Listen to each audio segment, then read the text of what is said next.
बिस्मिल्लाहिर्रहमानिर्रहीम। अस्सलाम वालेकुम व्यूअर्स। आज के वीडियो लेक्चर में हम पढ़ेंगे एंगुलर मोशन के बारे में। एंगुलर मोशन क्या होती है? ऑब्जेक्ट्स मूविंग इन सर्कल, तो उनकी मोशन को हम एंगुलर मोशन कहते हैं। जैसे कि सैटेलाइट्स जो हैं वो अर्थ के गिर्द रिवॉल्व कर रही हैं, या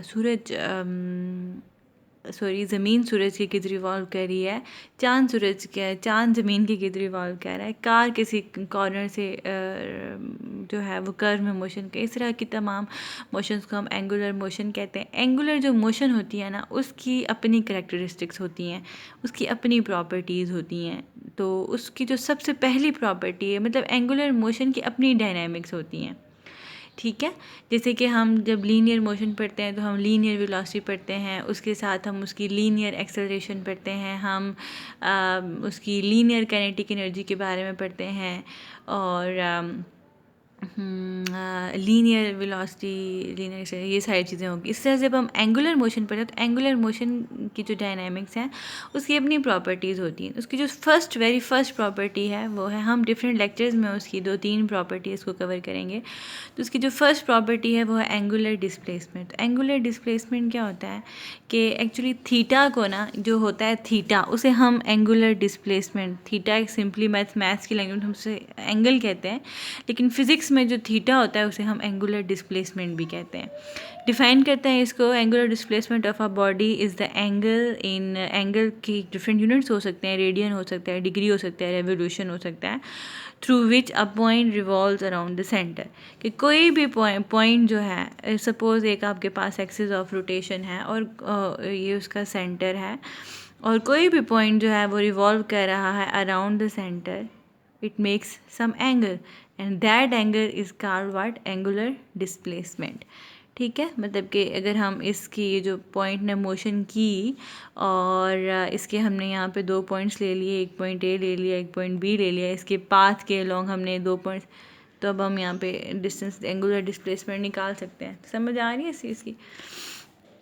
एक्सप्लेनेशन में क्या है कि हम कंसिडर करते हैं एक डिस्क जो कि रोटेट कर रही है इन काउंटर क्लॉकवाइज डायरेक्शन। इस तरह से एक काउंटर क्लॉकवाइज डायरेक्शन में डिस्क रोटेट कर रही है, तो position changes from A to B. तो उसकी पोजीशन पहले ए थी और फिर चेंज हो के बी हो गई, मतलब कि रिवॉल्व हुई ना। तो position of some point on the disc changes from A to B.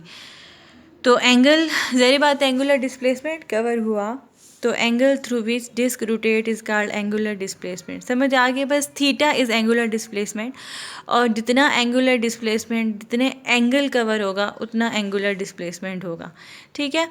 तो अब हम यहाँ पे ये देखें, ये फिगर मैंने ले ली, अगैन एक डिस्क है जो कि उस पर कोई पॉइंट ले लें, और उस पॉइंट ने मूव, क्योंकि डिस्क रोटेट हुई तो पॉइंट मूव करके ए पॉइंट से बी पॉइंट की तरफ आ गया। तो हमने ये 2 पॉइंट्स ले लिए, ए और बी। तो ये जो होता है ना, बेसिकली एंगुलर मोशन में जो ये जगह होती है इसे हम कहते हैं आर्क लेंथ, ठीक है। ये जो होता है ना इसे हम आर्क लेंथ कहते हैं। ये आर्क ही है ना, और आर्क लेंथ होगी, ये रेडियस हो गया। तो angle through which disc rotate is called angular displacement. तो angle A O B is equal to, theta किस चीज़ के इक्वल होगा? ये फार्मूला है, थीटा किस चीज़ के इक्वल होगा? Arc length divide by radius of the circle.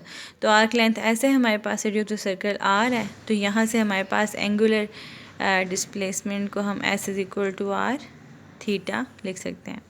Formula angular displacement का ही होगा, मतलब कि एंगुलर डिस्प्लेसमेंट का फिज़िकली मतलब ये होता है कि कितना एंगल कवर, अगर ज़्यादा एंगल कवर हुआ तो ज़्यादा एंगुलर डिस्प्लेसमेंट होगा, कम एंगल कवर हुआ तो कम एंगुलर डिस्प्लेसमेंट होगा, ठीक है। लेकिन जो फार्मूला होता है ना एंगुलर डिस्प्लेसमेंट का, वो ये फार्मूला होता है, S is equal to R theta. मतलब सिंपली मैं ये नहीं कह सकती कि थीटा जो है वो उसका एंगुलर डिस्प्लेसमेंट को थीटा से हम डिफ़ाइन करते हैं तो थीटा ही उसका फार्मूला होगा, नहीं, उसका फार्मूला में रेडियस भी आ जाता है और थीटा भी आ जाता है, ठीक है।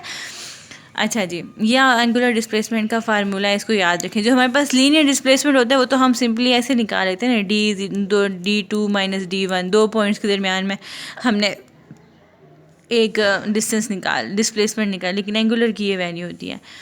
तो डेल्टा थीटा जो है ना, थीटा इसकी डायरेक्शन भी होती है एक।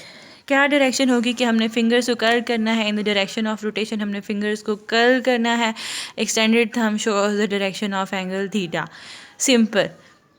अब हम चूँकि फिजिक्स है तो फिजिक्स में हर एक क्वांटिटीज़ के यूनिट्स भी होते हैं, तो यूनिट्स एंगुलर डिस्प्लेसमेंट के 3 हैं, जैसे डिग्रीज, रेवोल्यूशन और रेडियन। देखो हमने बिल्कुल फर्स्ट लेक्चर में पढ़ा था कि थीटा जो है उसके डिफरेंट यूनिट्स हो सकते हैं, डिग्रीज आप लोग पढ़ते आए हो, लेकिन इसके अलावा रेवोल्यूशन भी होता है, इसके अलावा रेडियन भी होता है। और अभी आज के लेक्चर में मैंने आपको बता दिया कि एंगुलर डिस्प्लेसमेंट का फिजिकल मतलब भी होता है कि कितना एंगल कवर हुआ, एक बॉडी कितने एंगल से रोटेट हुई है, और उसका फार्मूला भी मैंने बता दिया, S is equal to R theta. अब हम उसके यूनिट्स पढ़ रहे हैं कि 3 तरह के यूनिट्स होते हैं इसके, हम पहले पढ़ चुके हैं, लेकिन अभी हम यहाँ पे जस्ट रिवाइज करेंगे। रेवोल्यूशन क्या होता है? रेवोल्यूशन, अच्छा जी, डिग्रीज और रेवोल्यूशन 2 यूनिट्स, लेकिन रेडियन जो है इसका ऐसा यूनिट है, जैसे डिस्टेंस का यूनिट किलोमीटर भी होता है, मीटर भी होता है, माइल्स भी होता है, मिलीमीटर भी होता है, सेंटीमीटर भी होता है, लेकिन जो ऐसा यूनिट होता है वो उसका मीटर होता है। तो बिल्कुल इसी तरह से 3 यूनिट्स हैं, ऐसा यूनिट हमारे पास रेडियन है। अब रेवोल्यूशन डिफाइन करते हैं। रेवोल्यूशन का मतलब है कि 1 कंप्लीट राउंड ट्रिप, ठीक है, 1 complete round trip along the circle is called what? Revolution. तो रेवोल्यूशन जो है ना वो 360 डिग्रीज के इक्वल होती है। 1 revolution is equal to 360 degrees, ठीक है। रेवोल्यूशन और डिग्रीज में ताल्लुक है। जैसे हमारा 1 किलोमीटर को हम लिखते हैं ना 1000 मीटर्स, बिल्कुल इस तरह से ये जो कि दोनों, ये भी डिस्टेंस का यूनिट है, ये भी डिस्टेंस का यूनिट है, ठीक है। तो रिलेशन है ना, इसी तरह से ये भी दोनों एंगुलर डिस्प्लेसमेंट के यूनिट्स हैं, दोनों के दरमियान में ये रिलेशन है। इसके बाद रेडियन है, तो रेडियन कहता है कि the length of the arc, जितनी आर्क की लेंथ है वो रेडियस ऑफ द सर्कल की इक्वल होगी, तो उस टाइम जो एंगल बनेगा ना, एंगल सबटेंड होगा। सबटेंडेड का मतलब है एंगल का बनना, कितना एंगल बना, वो 1 रेडियन होगा। कैसे? आपने यहाँ पे देखो, ये आगे ट्राइंगल ए ओ बी, तो arc length divide by radius, arc length R के इक्वल तो 1 रेडियन के इक्वल। तो number of radians in 1 revolution 2 pi. मैंने आपको बताया था पहले लेक्चर में भी कि हम लोग अगर देखो 0 है, 0 डिग्री है तो 0 रेडियन ही होगा। अगर 90 डिग्रीज़ है तो वो π/2 रेडियन होगा। अगर 180 डिग्रीज़ है तो वो पाई रेडियन होगा। अगर 270 डिग्रीज़ है तो वो 3π/2, और इस तरह से 360 डिग्रीज़ है तो वो 2π रेडियन होगा। तो रेडियन आपके पास हमेशा पाइज में आएगा, ठीक है, और डिग्रीज तो सिंपल है। तो नंबर ऑफ 1 रेवोल्यूशन में कितने रेडियन होते हैं? 2π रेडियन, क्योंकि 2π आपके पास 360, तो 1 रेवोल्यूशन में पूरा एक सर्कल, पूरा एक राउंड ट्रिप कंप्लीट। तो आपको पता है कि इसमें कितना एंगल बनता है? 360 का angle in degrees and 2π in radians. तो 2π रेडियंस 360 डिग्रीज, ये अगेन वही 2 यूनिट्स को आपस में कंपेयर कर रहा है कि 2π रेडियन 360 डिग्री के इक्वल होगा, तो यहाँ से 1 रेडियन निकालें हैं तो ये इतना हो जाएगा। सो वो कहता है कि 1 रेवोल्यूशन में 2π रेडियंस कवर होते हैं, जो जबकि 1 रेडियन जो है वो 57.3 डिग्रीज है। It is very very very simple, you have to memorise this.